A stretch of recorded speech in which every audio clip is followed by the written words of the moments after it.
Welcome, everybody, back to a part two from a previous episode. We've got on today a trademark aficionado, a trademark expert, and the founder of Trademark Prospector, Tiffany Donaldson, Esquire. She is a lawyer who specializes in this field of expertise of trademarks.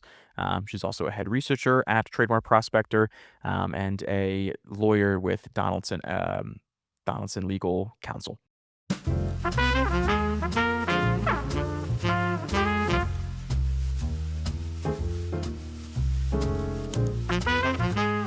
Tiffany, thank you so much for joining us again today to talk more about trademarks and more about the wild, wild world that is getting this approved and getting it accepted and then getting it onto Amazon. So you just told me something very interesting. And since this is a part two, I said, we'll have another episode. This would be great. I'm sure there's a lot more left. You said this is how long of a law course in school, or how long of a process is it for trademark Yeah. specific stuff? So trademarks by itself is a 6-month law school class. And then you can actually get an entire degree in intellectual property, which of course about a third of that is trademark. So there's always more trademark to cover. Right. So we might need more than even just two parts Yes. for this. But I wanted to go over a few things today that we did not get into on our last episode. If you missed that, go check it out on our page. I'll also have it linked here in the description down below. But yeah, I wanted to get into more about, again, I know you had prepared something, and I wanted to ask some questions from my end as well. Let's get right into it. Let's talk more about trademarks and kind of more along the lines of um, less basic stuff and maybe more into the high level nitty gritty or low All right, level. let's So do it. So I give pretty standard lesson to business owners, and it really doesn't matter what field the business is in, because the rules all apply the same. And I always like to start with defining what is a trademark, because a lot of people think they know, but in reality, it sort of has a legal definition. So when we're talking about trademarks here on this podcast, we're talking about a source identifier. So a source identifier is something that when you see it or hear it, you are assuming what business made that product, and that's what a trademark is. So I have a couple fun ones for you to try. yes, please. Let's see how you do with this one. We have some interactive experience with the with our guest today. So if you are watching this at home and you want to play See along, please do. Play along, see if you've heard of this one. All right, let's start with the easy one. This is a slogan. I'm loving it. McDonald's, the two golden arches, of course, of course. Very quick, very quick. All right, how about this one? Finger licking good. KFC. It took me a KFC, second, but I did know that one. keeping with the theme. Right. And this is a newer one. I didn't do it funny. We have the meats. I don't have a deep enough voice. Arby's, You know that Arby's, one? Arby's. Yes. Yeah. See, if I had a deeper voice, you'd get it quicker. We have the meats. So I did Yeah. slogans because we're doing a podcast, Right. but of course, I can share some visuals. But a lot of people don't, realize, but your slogan is a trademark. But not only that, your business name, your product line names, which people often overlook, and your logos and symbols. Some people have maybe like a little bird or a flower, something that goes with their product, but it's not necessarily something they think of as their logo. So all of these things can be your product's trademark. And so Right. the general idea is when your consumer sees that, they think your company made the product, and that's the base of trademark. So federally, they created a trademark registry, and this is a legal process. It's under the Lanham Act, which is basically what we call the trademark law in the US. And under the rules of the trademark registry, if you do your filing correctly, make it all the way through, you get a registration number. And when we say you've a federally registered trademark, that's what we're talking about. Okay. When it comes to Amazon, I'll pivot over there real quick. Everyone or many people know that you can get on the Amazon brand registry, which has some really everyone wants to be on it. Very beneficial Right. effects for doing business on Amazon, which we can go through it a little later. But the biggest question is, what do I need to get onto the Amazon brand registry? To get onto the Amazon brand registry, you only need a serial number. And that means you only have to have done the very first trademark step with the trademark office, which is file. So when you file a trademark registration, there's two ways to file. I'll talk about that in a minute. But once you file it, you get a serial number. Serial number doesn't mean anything besides the fact that you filed something. But for some reason, and there's like different thoughts online why this is, that's enough to get you onto the Amazon brand registry. That is what they're looking for. Eventually, and the trademark office is about a year behind. It used to take 3 months to get your trademark reviewed. Jeez. Now it's a year. Right. But then you get that, I feel like, and just speaking of efficiency, I feel like you get that 14-digit number. Mhm. You get that. It's, and then this might be what you're going into. I don't want to steal your thunder. No, But go you ahead. get that 14-digit number, and that becomes a pending trademark, but you can still use Mhm. that on Amazon. I think we talked a little bit about this on our. That's the exciting part, Right. and Right. and I think it's a mystery to people. That's all you need. You need the serial number. That's what you get when you file. Okay. When that year later, until Doge helps us, you get your registration number. That's the number that means something legally. That gives you exclusivity to your trademark in the class that you filed it in under your channels of trade. That's what's exciting about that registration number. But for Amazon, you're excited about your serial number. Right. You need Okay. that. So you get the serial number, you go through the brand registry process. It's very easy. You're literally just filling in the blanks, including this number, which you need. And then there's a back check process, which is, I can also demystify.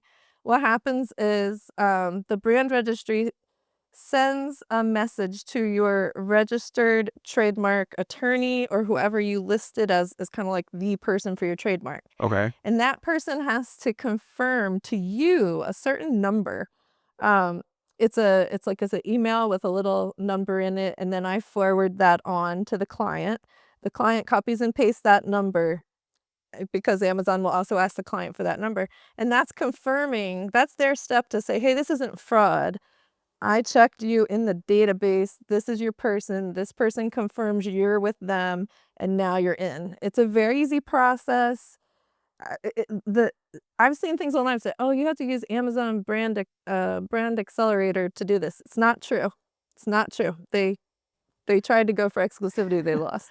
So you can use anybody, any IP attorney, and there. I also seen things on there where they allude to being faster. No, they are not legally allowed to do things faster than others, or they'll be sued because it's got to be an even playing field. So don't believe that either. Okay, I'm debunking everything. Why might one group be faster than another? You paid them to be efficient. That could be, or they're just I believe that IP smaller, so people Accelerator, do things quicker. I believed it was faster, Yeah, and then I realized that yeah. it's just connecting you to to lawyers that can help you Yeah, with it. and if So you it's not guys so much don't that it's, believe yeah. me, go to the page, scroll down to the bottom. We could do it together for fun. Yeah. Read the fine print. Hmm. This web page is not associated with Amazon. We don't recommend any of these people. It's like, oh really? That's not what it looks like. But in the Interesting. fine print, The in the legal. print that matters legally when they're sued, that's exactly what it is. And of course, they're not going to tell you, and they're monetizing the page, obviously, but they're professionals at that. And it's okay. There's plenty for everybody. There's plenty for IP Accelerator. There's plenty for everybody else. Don't come after me, Amazon. We are all friends There's a here. lot of brands that need a trademark, and it's so interesting Yes. that I feel like I didn't ask about this, but I thought about it when you brought it up.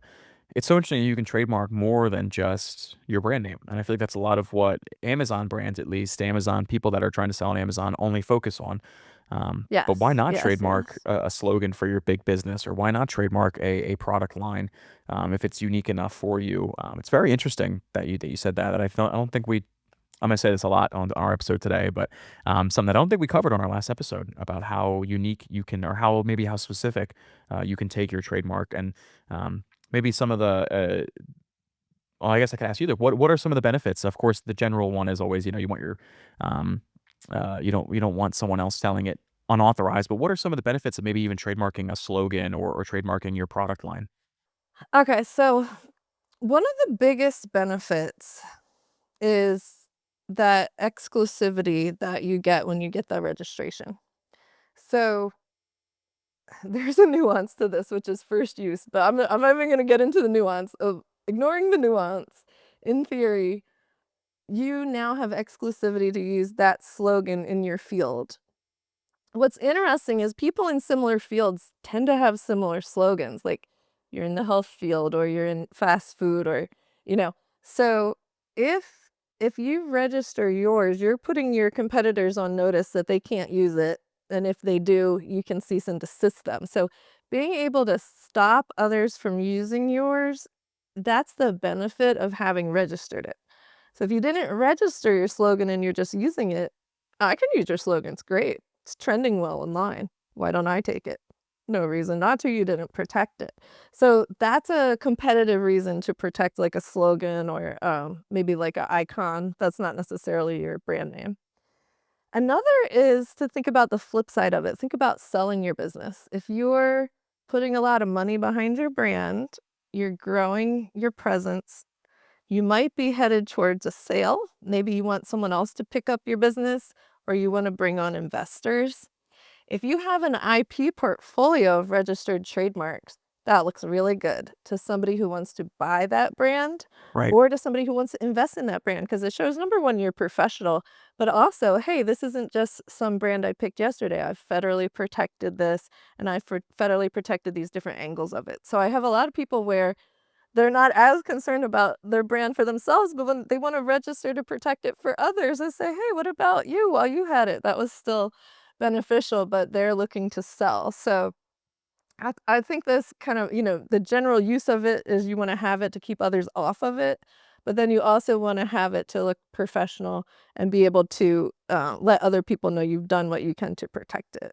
It's very interesting the level Yeah. of I guess the depth that you can go into with this, and we can talk also about the ways that maybe people break the rules a little bit, and that people infringe on your trademark or that come close without exactly breaking the rule or something like that. I'd be curious to go into that, especially with Amazon. As far as I know, this is a different kind of intellectual property label, perhaps like a patent on something.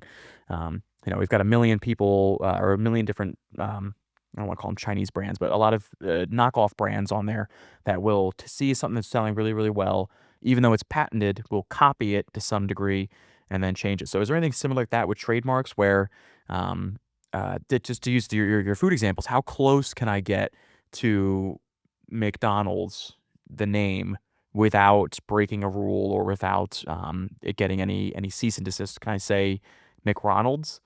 Right. Okay. McDonaldson, Right. how c there how close can I get How close can you get? without yeah, how far can I push the envelope is always a good question. Okay. So So with trademarks, we're always sort of in the gray area when we're talking about infringement. And infringement is what you're talking about. Mhm. What you're saying is if I do McDonaldson, is that infringing to McDonald's?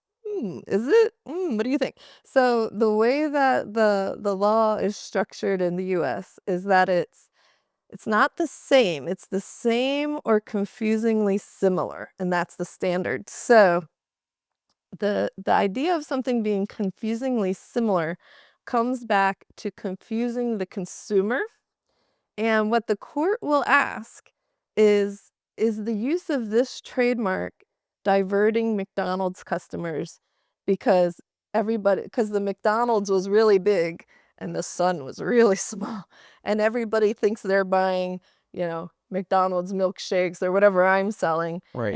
and I'm trading on their brand. So am I trading on their brand or am I just, a Scottish McDonaldson and I'm using my last name to sell car parts? So it will literally come down to the channels of trade. How close are you to the prior user? So the prior user in the trademark USPTO world has the upper hand. They have the exclusivity rights before you, the newcomer. So the question is, And this is exactly what a trademark examiner does. A newcomer is filing.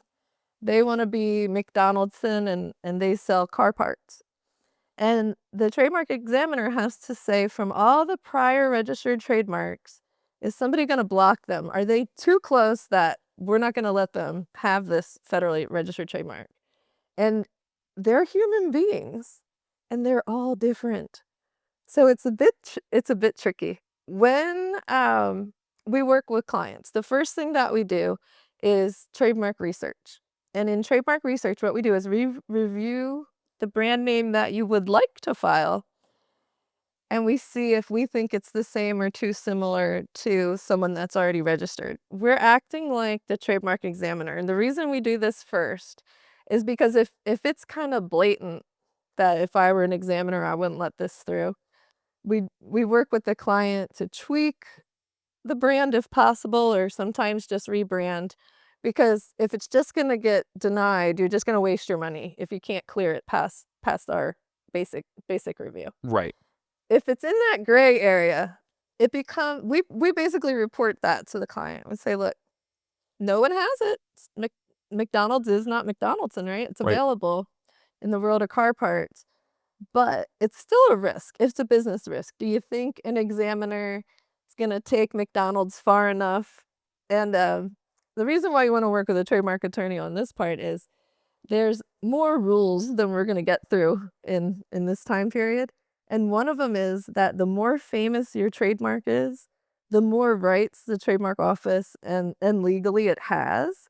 So as odd as it is, McDonald's has some of the best rights there are out there because of how long and how wide they've been using it. So this is a nuance that, like, it's barely even in the law. It's developed through case law, but it is, it is there and it is taught. It's called fame of the mark, and you can look it up. So when we do trademark research, now so you do trademark research with a professional, they can tell you. So I've had somebody before got way too close to a handbag designer. I can't think of which one it was. And the thing is, the handbag designer was coming out with a new brand. They didn't launch it yet. So we could tell through the filing that they filed to protect this brand, but nobody had ever heard of it. So I Okay. did research for my client whose results were similar to that brand. And I said, you're not going to use that because you do not want to provoke, A big brand. multi-million-dollar brand Yeah. over their new launch. It's not going to be worth it. So if there's somebody who's, kind of like a nobody and they've barely used it and yours is similar but not the same, that evaluation might be different than if you're like, oh, this is McDonald's new, line of sandwiches they're about to launch. You really want to start a war with them?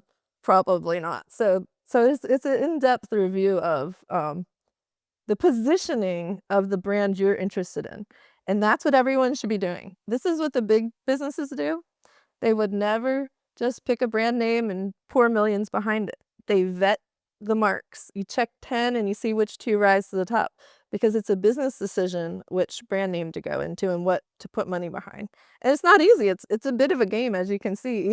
Yeah. Even with reviewing it, we really cannot guarantee something will get through, but you can definitely say this one has a much better chance and that one doesn't look good, type of a thing. Hmm. Yeah.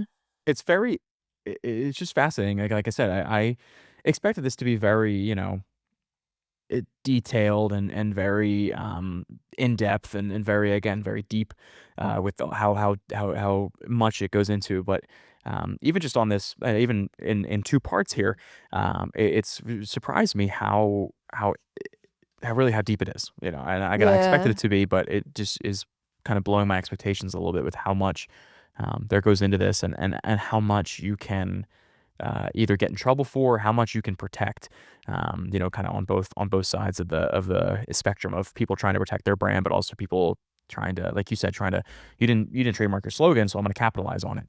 It's Yes. very Yeah. interesting. It's very, very interesting.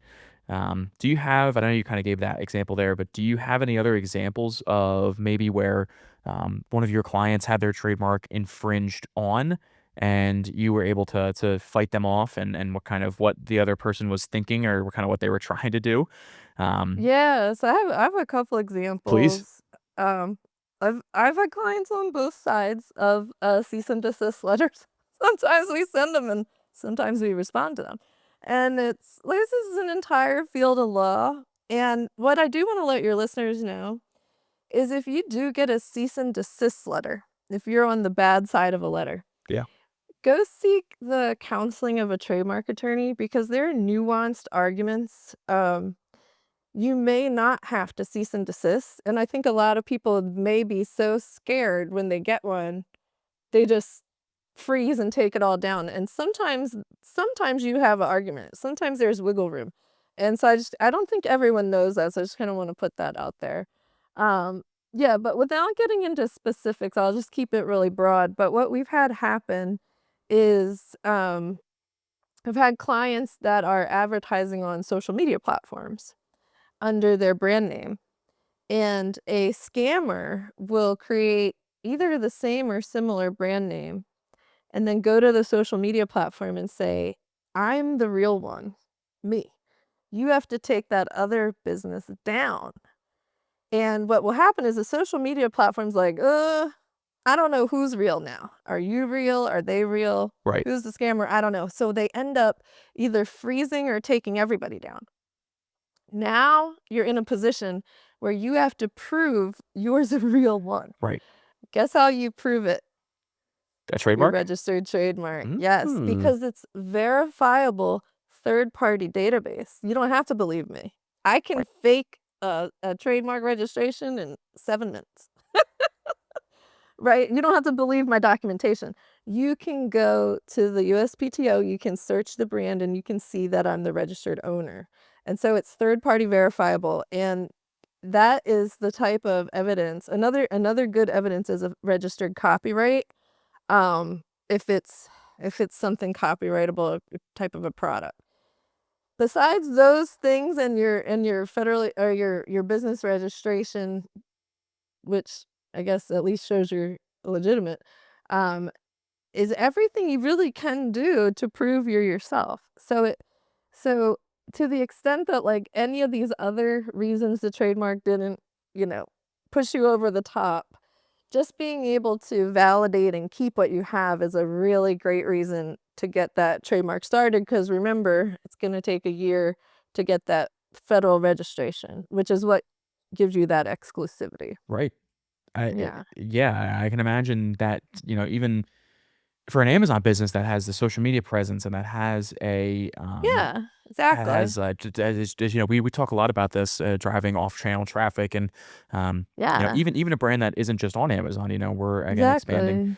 to do my one Yeah, sales pitch of the episode. We're expanding to omni-channel, we're excellent. expanding to other marketplaces and we've been doing it for a while now, but, even Yeah, a and, brand to that join on that, I've heard there are some platforms that require your trademark registration to get onto some of their business Yep, side, operations, and they're not asking, like, where it is in the process, they're asking for the registration number, which right. means they expected you to complete the process. Already. And Yeah. there's a few places that will vet you for a few different things. They wanna see you have good sales, and I have no doubt, and again, confirmed by you, that they wanna see this as well. They wanna see that you're a Mhm. legitimate business. Right. Um, but even businesses like that that are already on these other channels, I can imagine just for the social media example, that if this is on, that little of a scale, or even if it's taken on a grander scale, it's still gonna affect your business in a very harmful way. And I'm sure a lot of established businesses already know this. Even the businesses that come in that are a little bit smaller, know they need a trademark for things. But again, on a grander scale, maybe you're a big business and you haven't trademarked your product line because you don't know that you can do it. Or you're a medium-sized business that just expanded to Target or, Right. or Walmart. And someone like a Exactly. hacker or a black hat person sees you on Target and says, "Okay, these guys are doing great. I'm going to steal their product line because they haven't had it trademarked." And I'm sure it's very easy to look up if they have a trademark or not, right? I imagine anybody can go onto the Yeah, and USPTO website maybe and look that up, it's public right? information on the United States Patent and Trademark Office, and so just like, I can search it, so can the scammers, and Right. they tend to target businesses when they're on the upswing, right? Right. They know you've got money, they know you have things going on, and that's when you're the most vulnerable. And the other thing is, if something happens, since you've heard this podcast, you now only have yourself to blame Yes. because as much as like we're talking about it as an opportunity, bigger businesses see it as a requirement. Like I said, they wouldn't even choose a brand name they couldn't trademark. So it's the core base of branding for larger scale businesses because why? They're not gonna put money behind a mark they're gonna get a cease and desist letter for. It doesn't make any sense. They know enough, they know the core principles, and they move from there. And basically what I'm trying to do, and I mean, I do this every day, is I'm trying to help us, kind of smaller regular business owners catch up and also save money. So if we knock your brand out and you can't have it, and I say this all the time is that I make people cry. I really do. But it's an education level, right? You picked something based on other principles, but not trademark, and that's okay. But it's better to rebrand early and rebrand something great that you can build out than to keep building behind something that one letter could make you have to, kind of drop everything on a dime. So it's it's an education level. And then once you know about it, it's hard. It's very hard to find something that you can clear.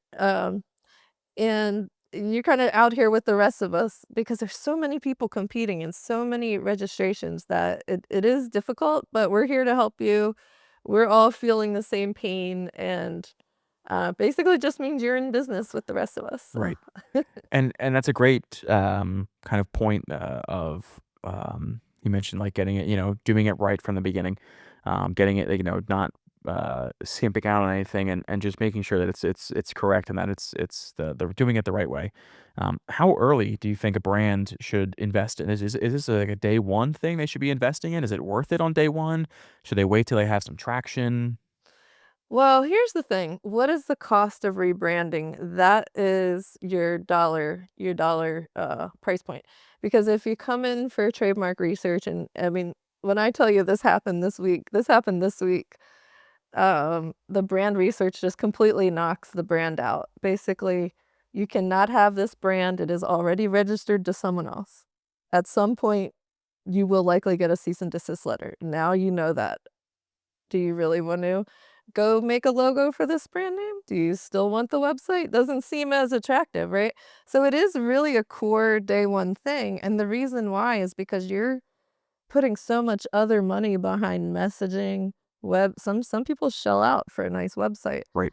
All of it is based off of your brand identity, your brand name. And my biggest advice for somebody who's going to do this is don't just pick one name that you love. Pick 3 to 5 names you could live with. Let's vet them and see if even one of them rises to the top as trademarkable. At times, we can knock out all 5. It's hard. It's hard to find a really good available brand. Let's do the hard work, find one that you love and you can protect, and that way, you're literally minimizing your business risk, and that like I said, once again, this is how the big brands do it. This is how you do it. You wouldn't do it any other way because as if you're educated, you understand. You don't wanna put all your money behind something you could lose, so, um, yeah, but there's a learning curve, so if you get bad results, you're like, "Oh, my whole brand's all built out. Now I can't use it." Well, if you haven't gotten a cease and desist letter, you can keep operating, but the goal is to rebrand to something you can build and grow. And I tell people this all the time. Rebranding is not the end of the world. It can be an excellent touch point. It's a reason to reach out to every customer you've ever did business with, or you've been wanting to reach back out to. Hey, we got a new name, we got a new site, we got a new logo. We're over here now. We're omni-channel now, and you can use rebranding strategically. So if you have to rebrand and you have time, meaning nobody's breathing down your neck telling you to take your site down, then let's use it strategically. Move it to a new, better, amazing brand that you love, and do it. With business purpose, something that fits your budget. So, um, it it's gonna happen. It's gonna be a mark you can't use, but that's okay. We can work with that. And I know we've already I have an interesting question, might be something we've already kinda covered today, there's a lot of different misconceptions, but, what's one thing in general that you wish maybe smaller brands specifically, that are putting off the trademark, and you said it's important on day one, of course, and like you said, we just talked about rebranding. What's one other thing maybe that smaller businesses don't understand or there's a misconception about, as far as trademark goes? I I know it's a loaded question because it's, well, I guess again, it's really complicated. that well, I'll put this out there that because this is something that everybody needs to understand. If you sell my example is soft baked cookies. If you sell cookies and you're trying to trademark soft baked cookies, it's gonna be our name. You can file that with the trademark office, but it's gonna get rejected. And it's the rejection is gonna be that your trademark describes your products. It's called a merely descriptiveness rejection. So a lot of business owners, new and old, will have business names that very closely describe exactly what they're doing. And one of the reasons for this is SEO, right? SEO and trademark fight each other. SEO says, say exactly what somebody's going to type in so that it'll match exactly. Well, if you do that, it means you're describing your product. Whatever you came up with is going to be descriptive. And because it's descriptive of what you're doing, you can't trademark it. So the general idea of picking a brand name that is not directly descriptive of what you're doing, it seems counterintuitive, but that's what creates something that you can get a trademark on. Why? The reason the trademark office doesn't let you have descriptive terms as a trademark is because your competitors need those terms to sell similar products. There's a competition basis to this law. So you could do business under soft baked cookies. You could do business. You can't have a trademark on it, meaning you can't have exclusive right to use that when your competitors are also selling soft baked cookies. So there's a distinction between being able to do business under the brand and being able to federally protect it. And the value of the federal protection is to keep other people off of it, right? To me, unique. It's only mine. No one else can have it.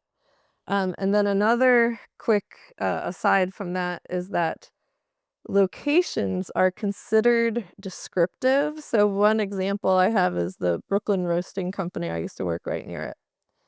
Brooklyn Roasting Company could not get a trademark on their brand name Brooklyn Roasting Company because they roast beans, coffee beans, and they're located in Brooklyn. So the trademark office found, just like they do with any other location, that the location is descriptive.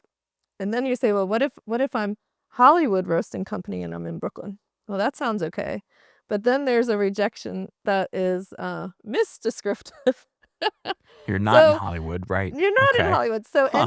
So basically any location seems to get a rejection. That's another one where I mean it's not intuitive, right? So some of these concepts trademark attorneys know and we wouldn't be surprised to see the rejection, but the client might be shocked, because they don't understand the concept. So I would just say generally to stay away from descriptive terms when you're looking for a new brand name and, location-based description also counts within that. So that's Right. But you can that still that applies, yeah. that can still Mhm. be your business name, but you just can't trademark Right. it.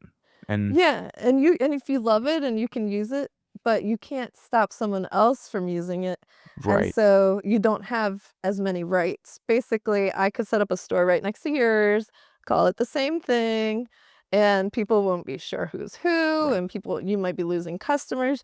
And so is that a great idea, or did you just really like that trademark? You have It to think about it like right, that. it's But I gotta see a lot of that off the bat, yeah, that's interesting the that it descriptor. still kind of, not exists, but that people maybe I guess people don't really know about it. I didn't know about it until you just now, you told me.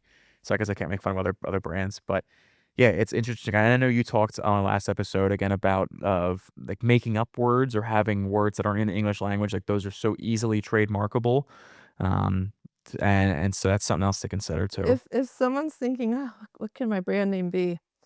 I think I shared this last time, and I just think it's really fun that I ruin every, drug commercial for you for the rest of your life, but I know that once you hear this, you won't forget it. If you look at the name of newly released drugs from the pharmaceutical, companies, they're almost always one word, not a real word, a made up word. It tends to be a suggestive trademark, which is a good. Basically, it might allude to an effect of the drug or how the drug makes you feel, but not describe it, right? Because that's not good. And then almost always it'll include one of the least common letters of the alphabet. So you got Y, Z, sometimes you'll have like double L, maybe a Z and a V, an X. Check it out. Every time I see one, I check the rules. I'm like, "Yep, I got an X here, one word." And, why are they doing that? They have to get a trademark worldwide.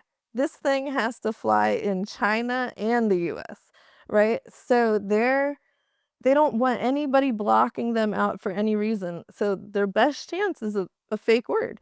And, it's funny because they sound crazy when you first hear them, but after you hear it the 50th time, you're like, "Oh, yeah. That sounds like I know a that. regular thing now." What's an Ozempic? What Yeah, even is that? exactly. Right. Right. That's the one that's like all the celebrities are doing, all talking about that now, Yeah. but that's the first one that Yep. came to mind. But yeah, that's exactly an example, and so, I've had people literally complain to me, "Well, how are they gonna know what I sell if my, trademark you can't tell?" And I said, "Well, it is annoying, right?" So you come up with this great trademark and people are like, "Well, what's that? What are you selling?" So you sort of have to have like subtext. You have to have a slogan or something coming in, a little explainer, because if it's a fabulous trademark, we're probably not going to know what you're selling. And it is, I mean, it is difficult. And I don't disagree that it's kind of annoying. But if you want to get something no one can keep you from using, and you can have exclusive rights to, you gotta find something that isn't taken yet, and there's a lot of stuff that's already taken. Right. And 2025 here, I imagine a lot of things are going to be off Yeah, the table unless it's something you made up and you're the first person to ever think of this new word. Um, right. I'll give a slight shout out to my dad when we play the Wordle a lot, and he always likes to send me the words that he'll try that aren't in the dictionary, so the world doesn't accept. But he's like, this should be a word. There should be a word for this. So he's got some pretty good ones. That Yeah, I are think you they're told me fun, that they're last funny, time. You got a list going. right? We Some might of them have are to funny. check it out. So, but yeah, and the uh, one last thing I wanted to cover, one last thing I wanted to ask, what is one thing that you wish, not even just smaller sellers, but every single online seller, and not even just online, but every single person with a trademark understood about trademarks? Well, one thing is that they have to be maintained, so you're not out of the woods just because you went through the process. You wanna stay in touch with whoever filed the trademark for you. After 5 years, you have to file a, follow-up filing that proves you're still in operation. So, you worked really hard to register your trademark and get that security. You wanna keep it going. And, if you change your email or you move and you lose contact with the person that filed for you, you might not, find out or get the heads up that you need to file the continued filing. So you wanna make sure that you're looking out for yourself. And then another thing is once you have registered your trademark, you actually have an affirmative obligation to police your mark, which means sending cease and desist letters. So when you find somebody infringing you, you honestly should not think twice. Excuse me. You should work with a local attorney to send them a cease and desist letter, because if you have knowledge someone's utilizing your trademark, you don't do anything about it, they can actually eat into your rights. So it's all about the individual claiming and protecting their rights, which is interesting because it puts the power in your hands to protect your brand, which is, kind of exciting. Right. And it gives you more just gives you more power. And I know we talked a lot Yeah. about, having the control and not wanting to rebrand and just like you said, getting more rights.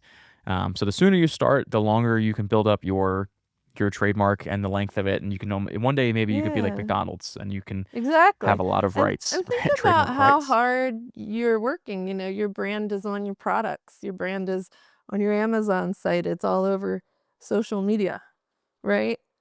You're already you're working this brand every day, so you should wanna protect it and grow those rights. Right? That's sorta inherent, and it's like the roots of your mark, and if you're afraid you might not be able to get it or you're afraid of a cease and desist letter, it's still good to reach out and get research and work from a place of knowledge, not just fear. So, don't freak out. Just remember it's a learning curve. Take the steps, and everybody is always better off for it. I can tell you that because they're educated. Their eyes are open. If there's a risk, they know about it. There's no downside to understanding more about your brand. Amen. That might be. I want to write that down as our. I always get. I did say this every time. It's every episode. It's always at the very, very end on the Good last question. Do tagline. I get the tag? Yeah. Do I get the Yeah, there tagline you go. Yeah. for the episode? So Oh, Tiffany, great. it was wonderful to have you on again. We'll have you on definitely for Yeah, part 3 and I'm sure. sure 4, 5, and 6, Oh, um, yeah. because The story continues. yes, the story continues. So yeah, so I want to thank you for coming on to talk more about this crazy world of trademarks. Like I said, make sure to stay tuned for part 3, 4, and who knows how many more parts. Again, from maybe we'll cover the entire 6-month course. Maybe we'll make a bunch of trademark Yeah. lawyers out of this. Yeah, maybe we should. Yeah, why not? Thank you all for watching, and make sure to check out Tiffany's website, at Trademark ins Prospector. I almost call it Trademark Inspector. Make sure to check out Tiffany's website at trademarkprospector.com. I'm also gonna have Tiffany's LinkedIn down below for all of your trademark needs.